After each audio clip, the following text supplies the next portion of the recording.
Hey, peace world. Man, I'm down here in Columbus, running my mom to a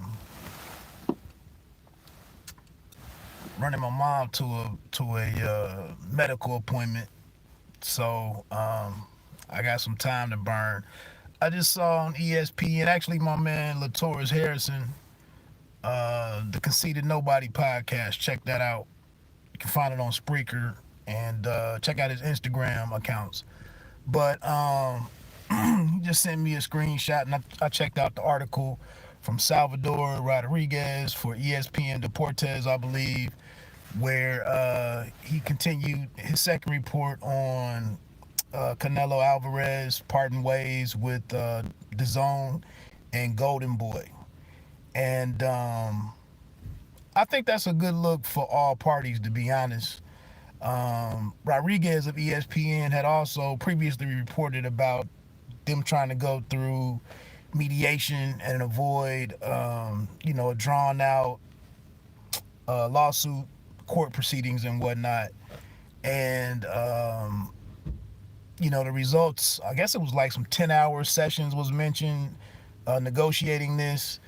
It ultimately ended up in today's situation where Canelo is now a free agent to go do what he wants to do, free from Golden Boy Promotions as well as the DAZN contract, which was a 5 year, 11 fight, situation for like 360 something $1 million.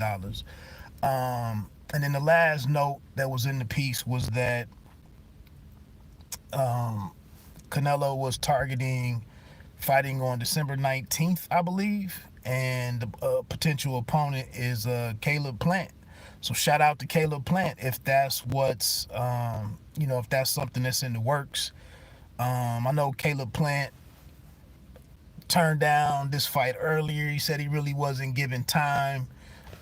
He was coming out of his last fight that he had, which was a fighting butts in his hometown, Nashville. And he just said, it wasn't enough time for him to get ready, and that fans and critics, pundits, they don't consider, the time that fighters spend in camp and whatnot.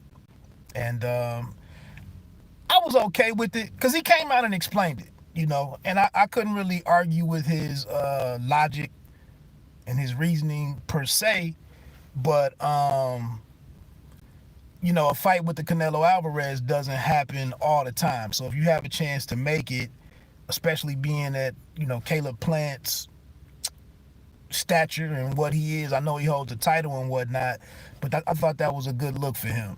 So with him coming back now as being mentioned as a potential opponent, I think that's great for him.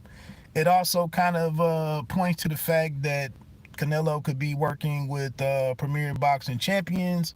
He could be involved with Showtime, or he could be involved with Fox Sports. So all in all, man, I think it's a good move. I don't think, he's referred to as the face of boxing. I don't really know if I agree with that categorization 100%, but he is a very important figure. And maybe he doesn't need to be fighting behind a paywall or on an app.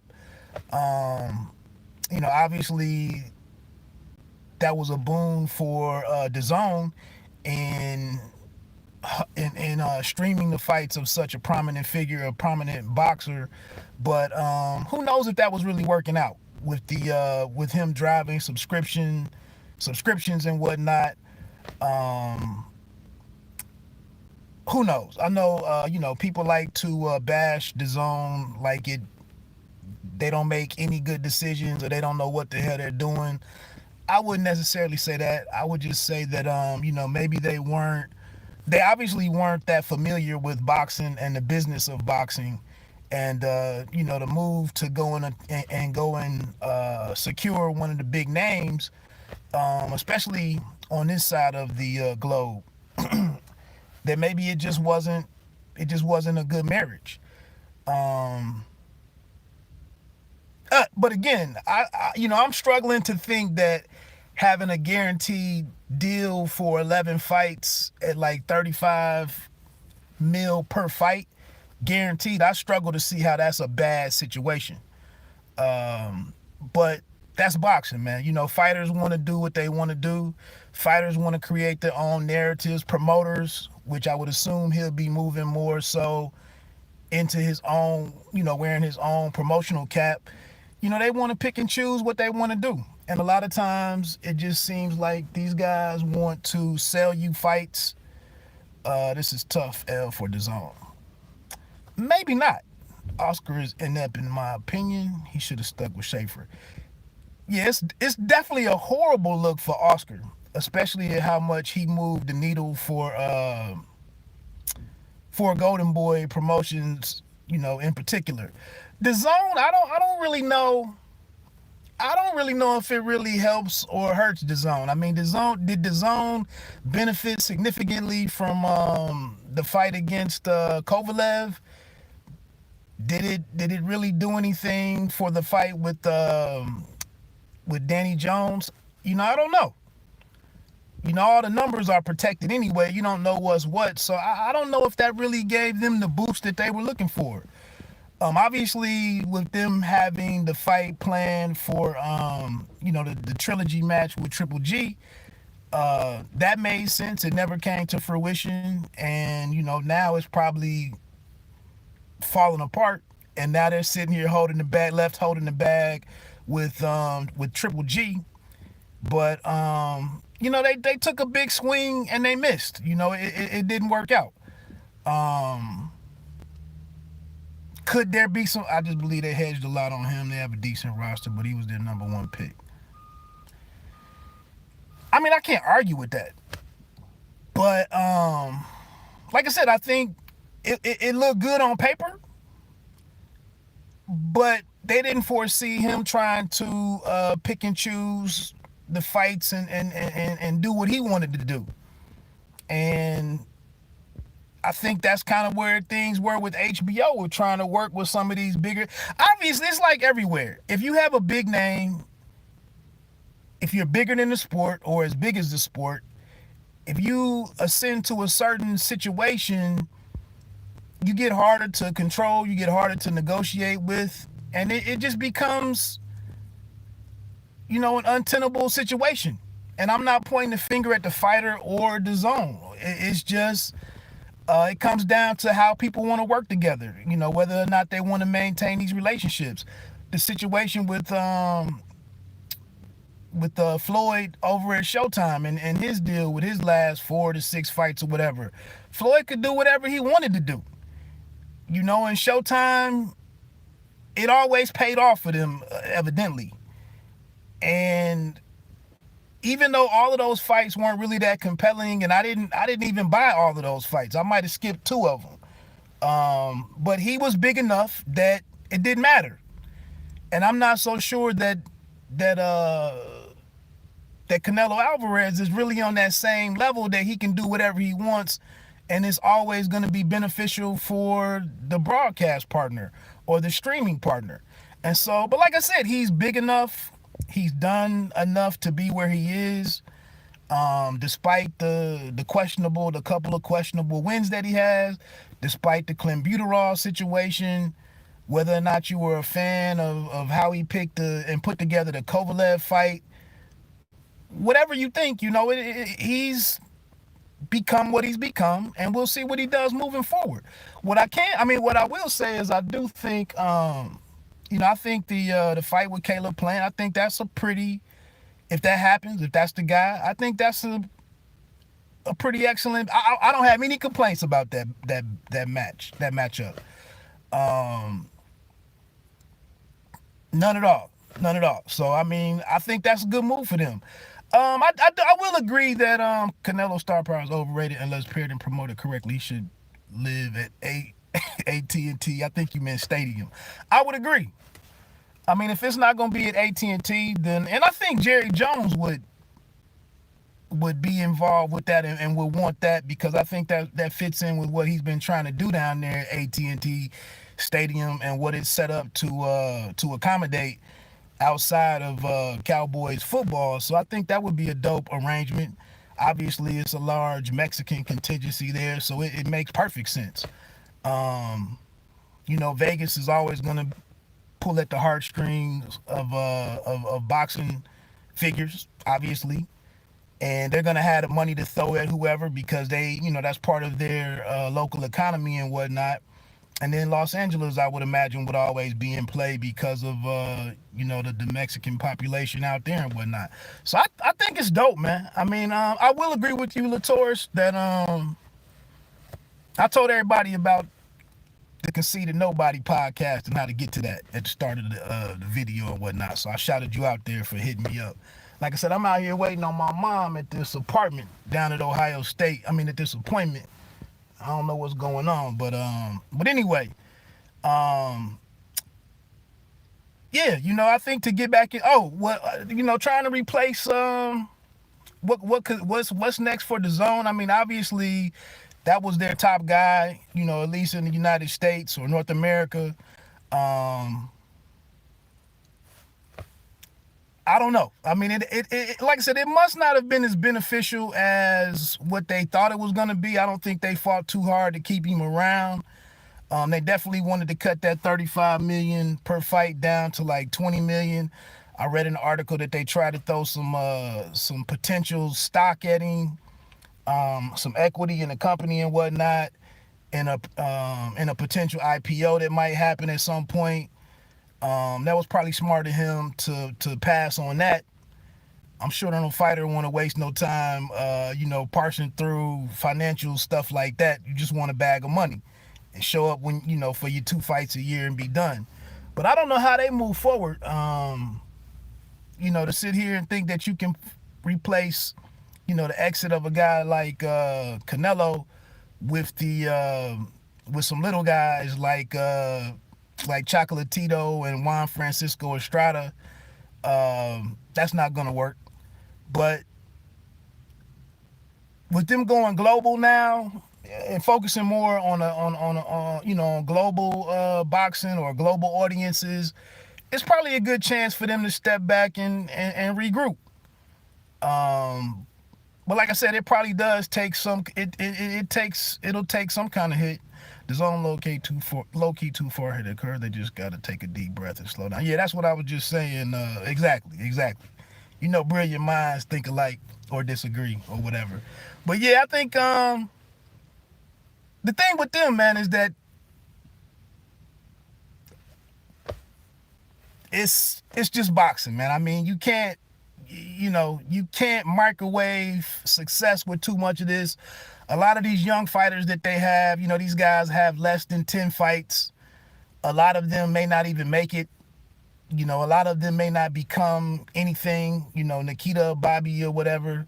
Who knows if there's anything there. They got the Rashad Matia kid fighting tomorrow night on the Devin Haney card. Who knows if he's anything.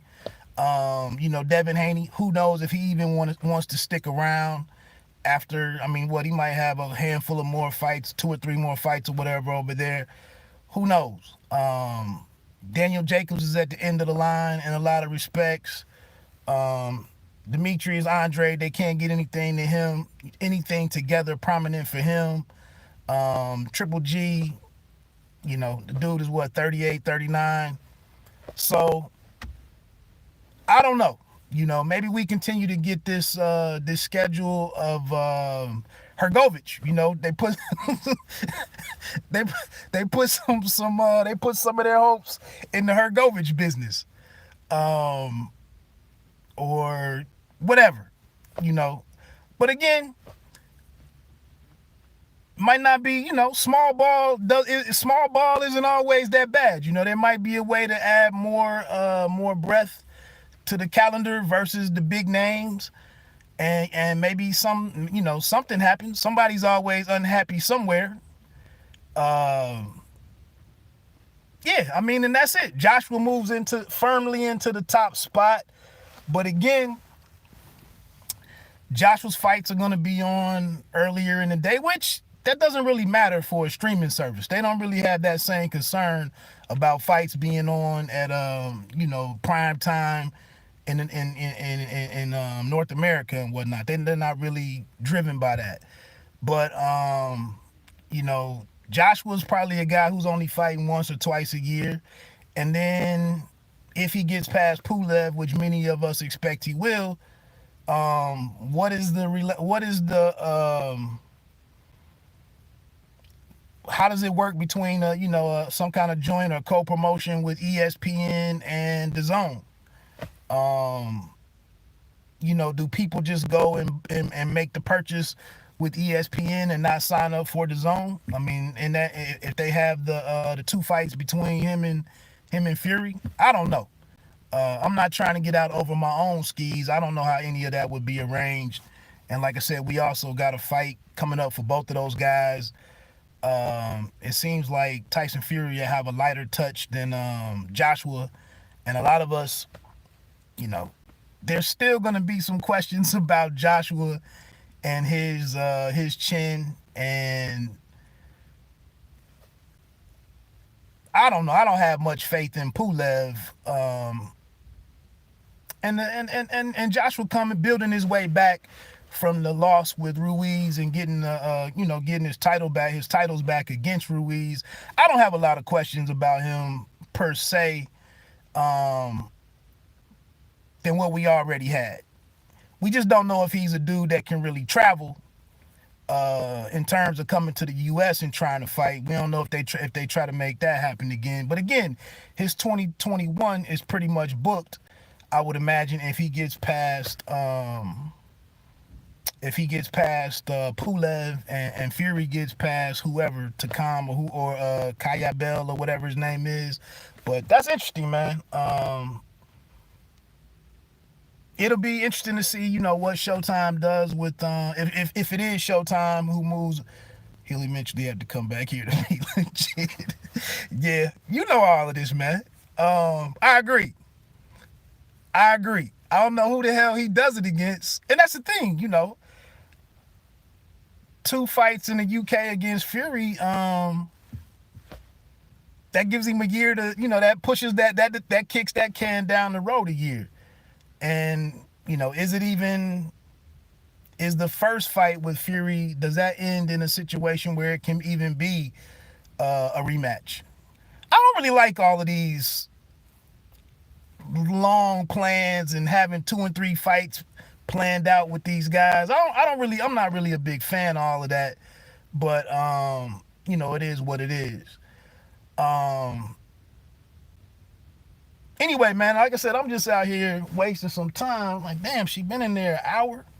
But that's it, man. I think that's crazy. But I think for boxing, though, I think it's a good thing that Canelo can get back to work. It looks like he's steadily been in the gym. I've seen some reports here and there of him in the gym with Ryan Garcia, who has a fight on the books, and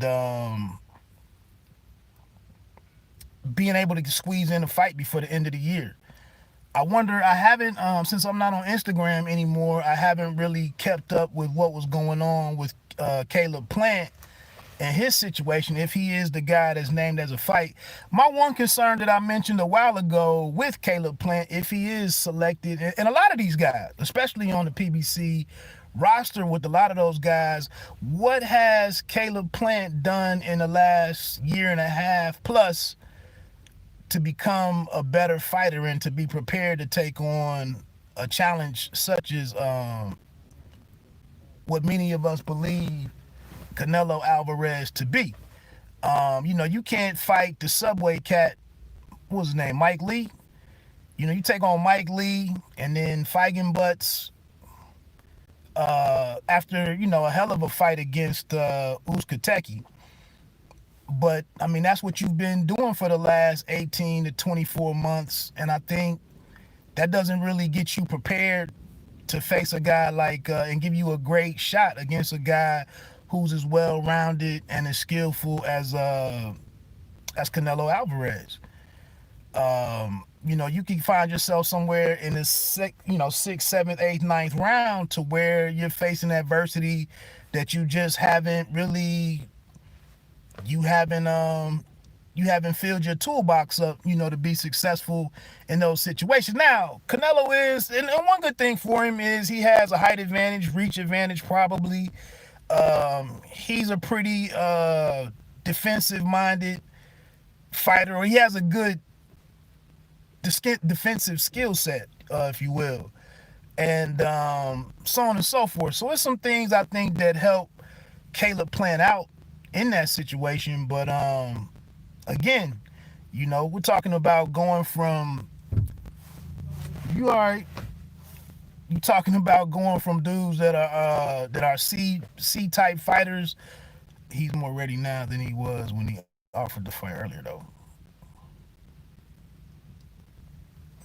Based on what? You're not seeing any more live action. He hasn't seen any more live action.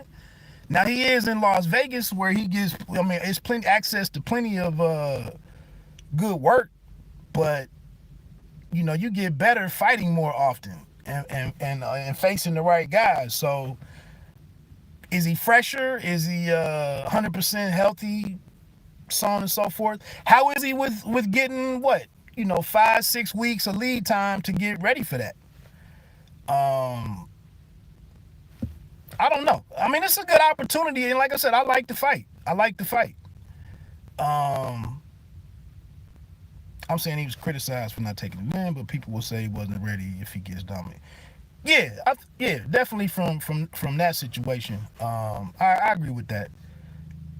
Like I said, he could have done a lot worse, Canelo, in selecting an opponent. He could have done a hell of a lot worse than Caleb Plant. He is a titleist. Was he the IBF champion up there? So I'm honestly, that's one of the few moments in boxing when I don't really have to ask none of the stupid ass questions I ask, or have any of the little hangups that I might have with stuff. I'm just I would imagine it's pay-per-view, and I don't even have any issue. I don't have to talk about no money stuff or my discretionary income. I'm there for it. It'll be interesting to see how the rest of the card comes together. With everybody, everybody that we kind of wanted to see, kind of has a date already. I'm trying to think who else is even out there.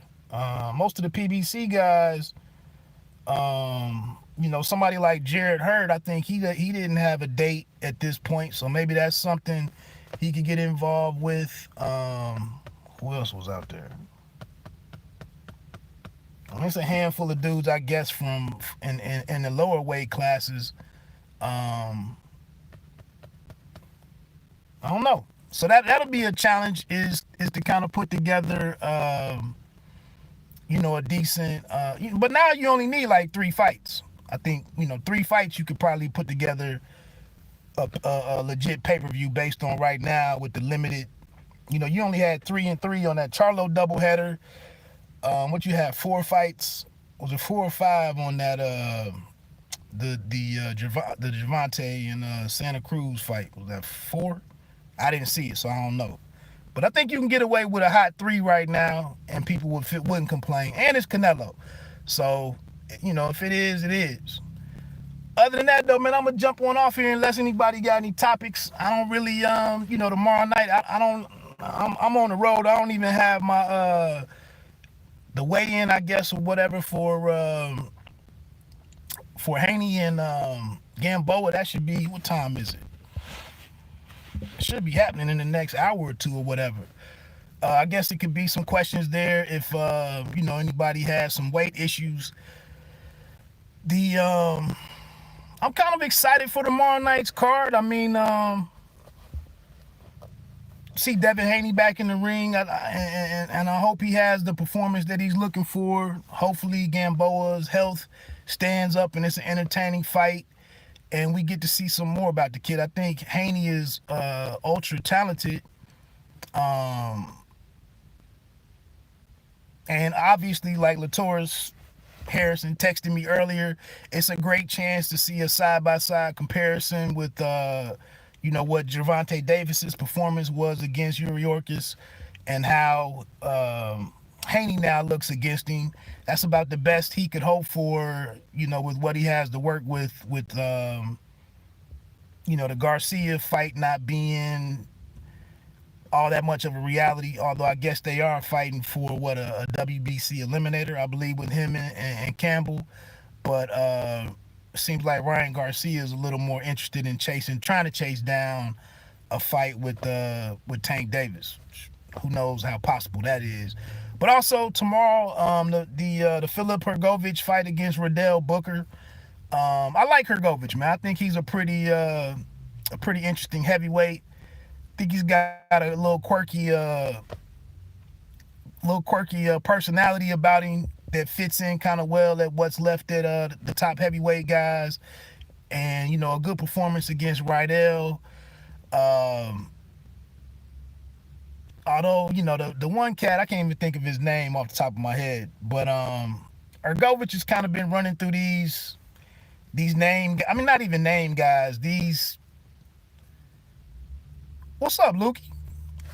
I'm saying he was criticized. Oh, what's good, Lukey? But anyway, I want to see Hrgovic, how he looks against Booker, who's, like I said, that's kind of the string of fighters that Hrgovic is facing right now. So you got to do what you got to do until he can move up into that next group of of names and whatnot. But other than that, who else? I guess the Chinese heavyweight is also on there on this card tomorrow, so you get a chance to see how he might fit into the pack. And I'll be honest, man, I haven't been that excited about heavyweight in several years, but now, I mean, it's 10, 12 guys to watch, depending on how they're paired up. And like I said, I asked Hrgovic this yesterday or Tuesday in the press conference. What do? You just saw Dillian White. You just saw what happened with his situation with being in line in the number one spot for months and months and months. Nothing happened for him. And then right when he thought he was going to get a shot, he literally gets a shot, gets his damn head knocked off, and has to go through a rematch with Povetkin. So what does a Michael Hunter, you have Parker and Fogg getting ready to fight in a couple of weeks or in December. What do all these dudes do knowing that the belts are tied up and all out of play in 2021? So how do you have, I know Otto Wallin is out there wanting bigger fights. Like I said, Michael Hunter's a guy. I'm drawing a damn blank right now. But it's a lot of interesting dudes at heavyweight for a chance. Oh, here comes my mom. So I'm out. I'm getting ready to head back to today. Thanks for rocking with me. Appreciate the the views and whatnot. We'll see what happens with I gotta go. Bye. Y'all take care. Have a great weekend. Enjoy the fights tomorrow night.